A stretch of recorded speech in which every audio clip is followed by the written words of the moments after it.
The Potoo bird that lives in the jungles of Venezuela is a master of camouflage. The color of the bird's feathers and the color of the bark of the tree it sits in are created the same. Let's look carefully. You can see on the screen the tree bark and the bird's feathers together. The tree is on the left and the bird is on the right.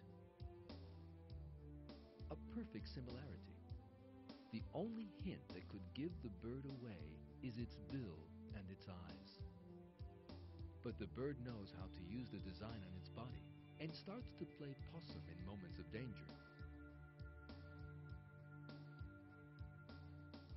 It closes its bill and its eyes and becomes rigid. Now it looks just like part of a branch. Here is another remarkable design. Even when it closes its eyes, it can still see its surroundings through special openings under its eyelids. When the danger is past, it relaxes and stops acting. Very well, but who taught this bird to act in this way? Again, we come face to face with the truth. It is the flawless and incomparable artistry of God who created everything.